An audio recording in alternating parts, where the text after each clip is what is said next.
इस वीडियो में मैं आप लोगों से शेयर करूंगी कि प्रतिदिन घर के अंदर पूजा हमें किस तरीके से करनी चाहिए।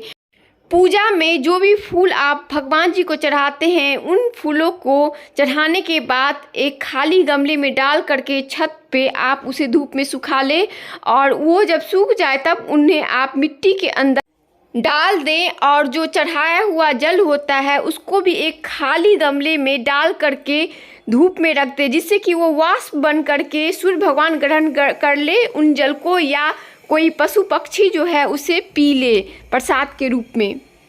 सुबह में अगर आपको बहुत सारा काम रहता है तो आप रात में भी सोने से पहले, बेड पर जाने से पहले पूजा का जो बर्तन है उसको मांज करके रख सकते हैं।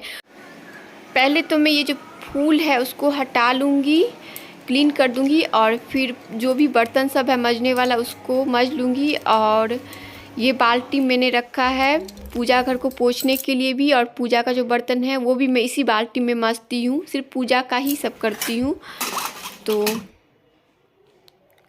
आप भी एक अलग से बाल्टी रख सकते हैं। और आप लोग देख रहे हैं कि पूरा घर जो है पूजा का वो क्लीन हो चुका है, और जो फूल है वो भी मैं ले आई हूँ। और सबसे पहले मैं अब तुलसी जी का पूजा करूँगी और सूर्य भगवान का पूजा करूँगी। रविवार के दिन हमें तुलसी में जल नहीं डालना चाहिए, और दूध से तुलसी माँ का पूजा करने से बहुत ही ज़्यादा अच्छा माना जाता है। और सुबह और शाम दोनों ही टाइम आप दीप ज़रूर जलाएं, तुलसी माँ को प्रसाद ज़रूर चढ़ाएं। आपके घर में तुलसी का जो पेड़ है वो ग्रो नहीं हो रहा है, तो मैंने एक वीडियो बनाया कि तुलसी को किस तरीके से रोपना चाहिए, वो वीडियो आप ज़रूर वॉच करें एक बार।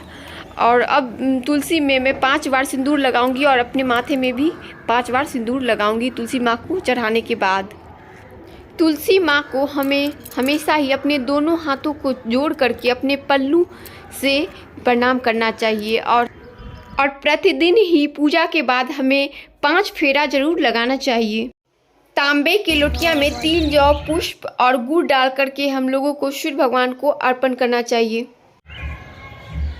हमें घर में जो ध्वजा होता है वो भी ज़रूर ही पंडित जी से विधिवत नेम निष्ठा से लगवाना चाहिए और प्रतिदिन उसकी पूजा करना चाहिए। ध्वजा जो होता है वो हनुमान जी का प्रतीक होता है और दुख, दरिद्रता, बुरा शक्ति, इन सब से आपका घर की रक्षा करता है। पूजा के बाद हम लोग शनि देव का जो पेड़ है उसमें जल जो है वो अर्पण करेंगे।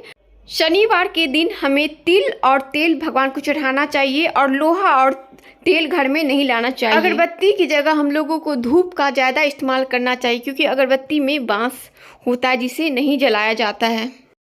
भगवान को पोंछने के लिए एक अलग से कपड़ा रेड जो कलर का होता है वो रख ले, और इसमें मैं गंगा जल थोड़ा सा डालूंगी और भगवान का जो भी तस्वीर है उसको अच्छे से पोंछ डालूंगी। और जो भी मूर्ति है उसको आप लोग स्नान भी करा सकते हैं या आप उन्हें पोंछ भी सकते हैं।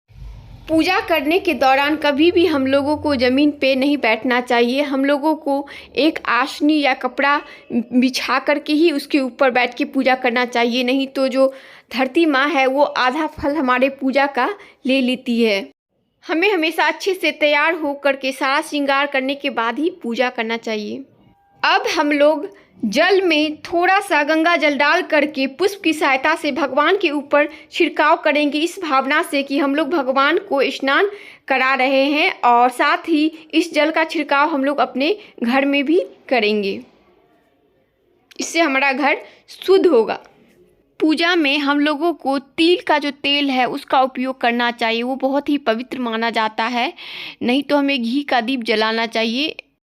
स्नान कराने के बाद अब हम लोग जो भी मेल भगवान हैं तो उन सभी को मैं पीला चंदन जो है वो चढ़ाऊंगी, और जो भी माताएं भगवान हैं उन सभी को मैं सिंदूर अर्पण करूंगी।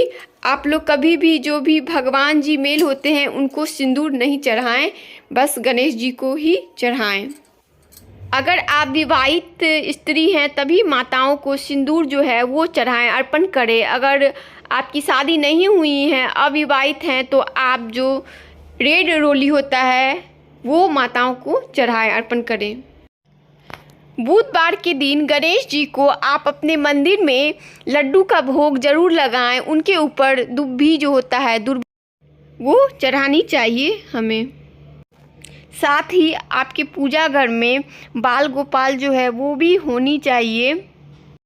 पूजा के बाद हमें शंख जरूर बचाना चाहिए और साथ ही विष्णु भगवान अगर आपके पास है तो उनके बगल में एक जो शंख होता है वो जिसका पूजा किया जाता है वो बजाया नहीं जाता है, वो शंख रखें और वहाँ पर आप साथ ही कछुआ रखें।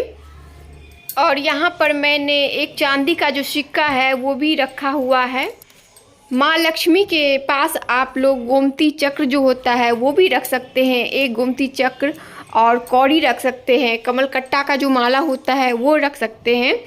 हमें प्रतिदिन की पूजा में तुलसी ज़रूर चढ़ाना चाहिए भगवान के ऊपर, और कोई भी जो माताएं हैं उनके ऊपर तुलसी नहीं चढ़ानी चाहिए, शिव जी को भी तुलसी नहीं चढ़ाना चाहिए।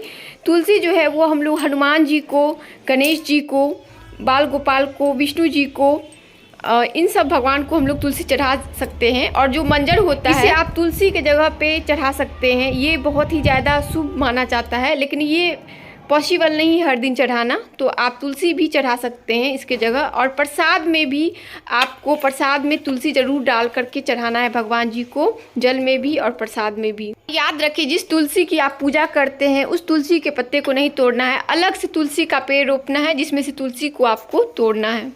अगर आप सुबह में तुलसी को दीप नहीं दिखा पाते हैं तो शाम को कम से कम आपको दीप ज़रूर जलाना चाहिए। और मैं 2 दीप जलाती हूँ, एक तुलसी के पास रखती हूँ और एक इष्ट देवता के पास रखती हूँ।